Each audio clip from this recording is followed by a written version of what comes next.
Sleep paralysis is a devastating condition. I was 7 when I first had sleep paralysis. My mother tucked me in that night. I could remember the citrus fragrance of her perfume. Her scent would always comfort me. After she tucked me in, I quickly drifted off to sleep. The night seemed quiet, but the peaceful atmosphere in my bedroom didn't last. I woke up around midnight. A smothering sweat drenched my little body. I couldn't move my arms and legs. I could only move my eyes and my lips. It took my eyes some time to adjust to the thick darkness in my room. While my eyes were struggling to see, that's when I heard it. I could hear it snorting. A dreadful feeling came over me when I heard the inhuman sound. I could see someone standing in my closet after my eyes adjusted. It peeked at me from behind my closet door. It stood there for a minute snorting at me. When it lurched out of my closet, I finally saw its full body shape. Its elongated arms stretched out like tree branches. It was tall, but it had a feminine shape. It looked like a deformed 7-foot-tall naked woman. I tried to scream, but nothing came out. It felt like something paralyzed my vocal cords. After this shadowy figure stepped out of my closet, it stood in the corner of my room with its arms out. It would release a guttural snorting sound every few minutes. The sound was sickening. It reminded me of someone hawking and spitting on the ground. I could see this figure. I'm listening to the horrible noises it's making while I'm paralyzed. The moonlight came in through my bedroom window. It illuminated a part of the shadow woman's arm. Her skin looked like mud. It didn't look burnt, just darker than dirt. All I could see was her one arm stretched out across my bedroom wall, bathed in the moonlight. My mind kept trying to figure out what she was. I thought I was looking at a demon for the first time. Or possibly, the devil. Movement occurred, but not from me. I still couldn't move my body, no matter how hard I tried. It felt like invisible hands were holding my arms and legs down. The movement came from the shadow woman. I watched in horror as she made a step toward the foot of my bed. She would take one step and then she'd hesitate for a minute before taking her next step. Her awkward hesitation sent more chills through my body than her measured baby steps. I knew she was gonna kill me if I didn't move. Frustration tortured me just as bad as my fear. I didn't know what this thing was or why it was in my bedroom. I didn't know what it wanted. The scary stories that my dad told me about the boogeyman came back to me. So I had this naked creature creeping toward me while I'm thinking about my dad's story and how he told me the boogeyman captures children at night and they never come back. Thanks a lot, Dad. I wanted to move so badly. I wanted to scream. It felt like I was fighting my body. The voice in my mind yelled at my body, telling it to move. The dark woman mocked me with her hesitant steps. She inched closer and closer to the foot of my bed with her arms stretched wide open. A crazy thought went through my head. Since I couldn't move my body, I thought maybe my feelings would be numb. I assumed the creature would viciously attack me, but at least I wouldn't feel the pain. I could see her long fingernails pointing out at me, and I knew those fingernails would be the first thing to dig into my body. No pain. Please, no pain. This is what I kept telling myself. Just be calm, Miranda. When the monster grabs you, you won't feel it. It won't hurt. Your body is numb, so you won't feel a thing. Tears were in my eyes while I was telling myself this. I wanted my mom to save me. I wanted to see my mom's face, and I wanted to smell her perfume. I wanted to call out to my dad. My dad told me to never be afraid of anything, and that's what I tried to do. Time was running out for me. My urge to move was so strong that I started imagining that I could move my arms and legs. I thought I could move my arm, but it was just an hallucination. This was torture. Why was this happening to me? I was just a kid.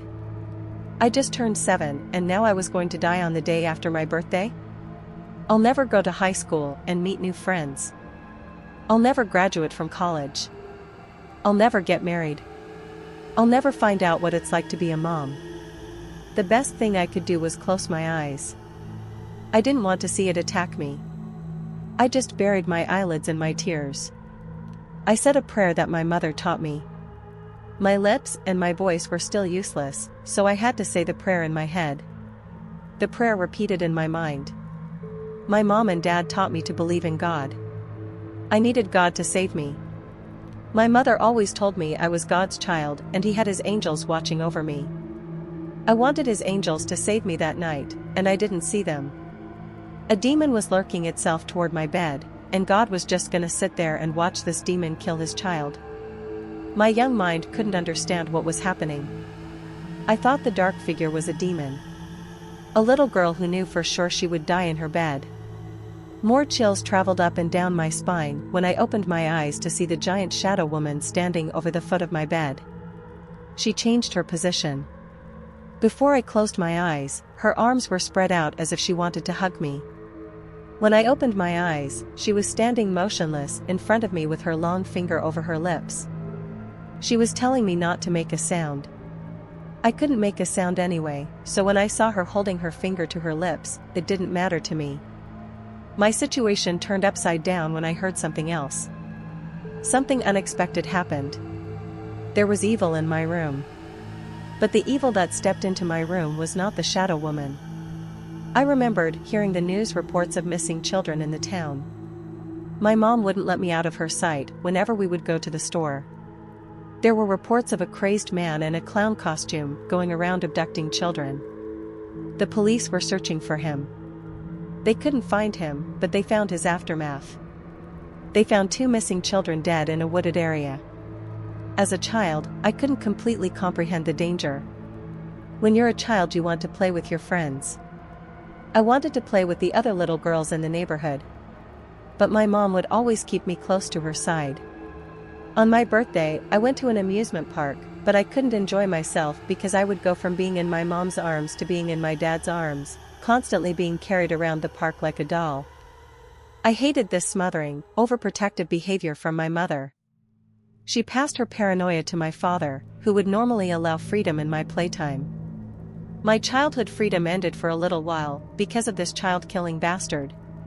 Somehow the killer entered our home through the basement window. He stayed hidden in our home for 2 days. This is how he broke into other people's homes, and he would hack into alarm systems and shut them off. Most of the missing children news reports involved children being taken from their homes in the dead of night without their parents even knowing what happened. A few days later they'd find out that their child's naked body was found in a nearby pond or in a dumpster. Mothers and fathers were losing their babies to a middle-aged, 6'5", 250-pound psychopath in a clown outfit. We didn't know that the psychopath clown broke into our home 2 days ago and was hiding in the basement. I was the only child, so he thought one little girl in the house would be easy prey. He picked the wrong house that night. I heard him creeping down the hallway right outside my bedroom door. His footsteps were quiet but clumsy. The hardwood floor in the hall would always creak. My bedroom door creaked open and I saw this tall shadow, standing hunched over in my doorway. I remembered hearing my pounding heart. My eyes shifted between the killer clown and the dark shadow woman. I couldn't believe I was seeing these 2 nightmarish figures standing in my bedroom. One figure was evil, while the other was good. I saw his clown makeup. He had a red painted nose, and he wore a pair of sunglasses over his chalky white face. I could see he had a beard. He had on a pink afro wig and he was shirtless. He had an opposing physique, like a wrestler. I also saw a massive tattoo of a wolf's face on his chest. The large butcher knife he clutched in his right hand immediately caught my eyes. Even in the darkness, I could see the knife's serrated blade gleaming. He was so big that he blocked out my doorway. I didn't know what to do. There was nothing I could do but just lay there, helpless. I started imagining that I could scream for help. My imaginations were cruel. I hated my body for not moving. I hated my voice for not letting me scream. He knew I was awake because he spoke to me. "Hi there, little princess. I'm your new friend. Your mommy went away and she asked me to take care of you. When he said my mom went away, my heart sunk deep into my chest. As he got closer to my bed, I could see something dripping off the knife, and I didn't want to know what it was. When the child killer spoke to me, his voice didn't fit his body. His voice sounded androgynous. It had a deceivingly calm feminine quality. It's terrifying to see a mountainous man in clown makeup talk softly down to you through a teenage girl's voice. I kept thinking about Pennywise from the movie It. But imagine Pennywise if he was shirtless with the body of Dwayne "The Rock" Johnson. I closed my eyes again when I saw the killer towering over my bed, getting ready to bring his butcher knife down on my face. I expected to feel cold, sharp steel slice through my nose, but none of that happened. I shut my eyes, but I couldn't keep them shut for long. The child killer had so much of my attention that I forgot about the shadow woman who was still standing at the foot of my bed. I remembered hearing the man scream out a curse word, and then I heard a snap. I could still make out through the darkness what was happening. I saw the killer clown's arm hanging in another direction. I'll never forget his guttural, blood-curdling scream that pierced my ears. His scream echoed throughout our home. I thought that even the neighborhood could hear him. What happened next made me almost pass out from shock. I saw the dark shadow woman lifting the child killer by his throat. She hurled him into a wall, and a penetrating thud shook my bedroom. I kept hearing the man begging for his life, and he sounded so pathetic. He kept screaming out, "What are you? Please don't kill me, ma'am." But the dark woman had no mercy on him. She bludgeoned him with his knife. I watched her break both of his legs. She punched him in his chest so hard that I heard the bones in his chest cave in. I heard his rib cage cracking. After a few minutes, his verbal pleading became whimpering moans of agony. I didn't know that you could break bones in the human body in so many ways. After twisting the bones around in his arms and shattering the bones in his knees, I watched the dark woman raise the child killer off his feet again. She held him over her head before shoving the butcher knife into his throat and nailing him to the wall, literally. I never blinked as I stared at what happened to the killer. I almost felt sorry for the sick son of a bitch. No, not really. The dark lady made him pay for all the children he abducted, and she made him pay for his attempt to kill me. After the violence ended in my bedroom, I watched as the shadow woman moved toward my bed. She stuck out her arms again while moving toward me. It looked like she was floating in slow motion. My heart was still pounding, even when I felt her clawed fingers breezing through my hair. When she touched my face, I could smell a familiar fragrance. It was that citrus aroma from my mother's perfume. I couldn't understand why the shadow figure smelled like my mom. I didn't understand it until later. The shadow woman hovered over me. Her lips stroked my forehead. She caressed my face for a few minutes, and then she vanished when I heard my father's panicked voice coming from downstairs. I didn't want to believe that I saw blood on the killer's knife, but it was blood. It was my mother's blood. That asshole stabbed my mother to death right before he made his way up the stairs toward my bedroom. He left my mother's body lying in the kitchen. My father stepped out of the house to get a few things at the store. When he came back home an hour later, he found my mom's body lying in a pool of blood. Her lavender, sleeveless nightgown was soaked in red. My father cried out when he saw her body. I heard him running up the steps, crying out my name. When he bolted into my room, I was already in his arms before he could switch on my bedroom light. He saw the man's body nailed to my wall, and he lost his breath. I told him what happened and what I saw.